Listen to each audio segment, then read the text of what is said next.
Donc quelles sont les différences entre un vélo de cyclocross et un vélo de gravel?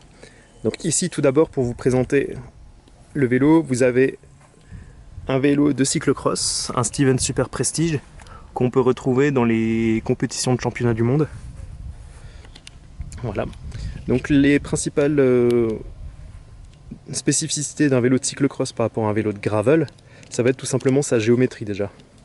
En cyclocross, on aura un vélo qui sera relativement compact, que ce soit sur l'empattement, donc entre la roue arrière et la roue avant, et on aura un vélo qui sera relativement ramassé en hauteur. A savoir qu'ici, vous pouvez voir que moi, je ne suis pas un vrai cyclocrossman, je suis obligé de rajouter des douilles ici pour remonter un peu le poste de pilotage. Enfin, deuxième spécificité du cyclocross, c'est qu'on aura un monoplateau et donc un pédalier qui sera plus haut d'environ 15 mm généralement par rapport à un vélo de route et donc par rapport à un gravel bike.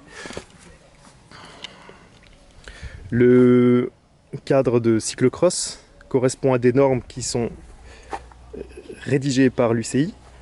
On y retrouve par exemple la norme concernant le jambage qui ne permettent de mettre que des pneus de 33 mm et pas plus. Sur un vélo de gravel bike, vous retrouverez déjà un jambage, donc c'est ce qu'on appelle en anglais la clearance, ici, qui sera généralement beaucoup plus large afin d'accueillir des pneus plus larges et donc plus confortables. Pourquoi j'ai choisi ce vélo de cyclocross? Pour sa réactivité et sa nervosité, car je l'utilise également en vélo de route, comme vous pouvez le voir ici, avec sa configuration, avec ses pneus en vélo de route de 28 mm. C'est une nervosité que je ne retrouvais pas sur mon gravel bike que j'avais avant, un cadre titane de la marque On One, le modèle Pick and Flick. Voilà, donc je vais vous faire un tour rapide du cadre. Alors comment savoir si vous voulez choisir un cyclocross ou un gravel? Alors ce que je vais faire est une généralité, ça n'engage que moi, c'est mon avis.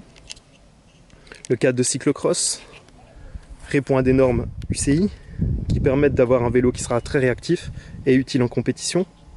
Maintenant, ça ne permet pas de retrouver ça permet de retrouver quand même une position identique à celle d'un vélo de route, en jouant sur la longueur de la potence, la longueur entre le bec de selle et la potence, et bien sûr la sortie de selle.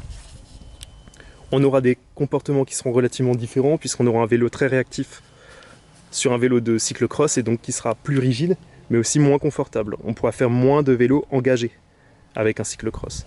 Un gravel bike aura généralement un cadre qui sera plus sloping sur le tube supérieur. On aura une douille de direction qui sera plus haute et des pneus qui seront largement plus larges afin d'avoir plus de confort. On aura aussi un vélo carbone qui sera adapté au niveau du cadre afin d'apporter un maximum de confort à l'utilisateur. Voilà.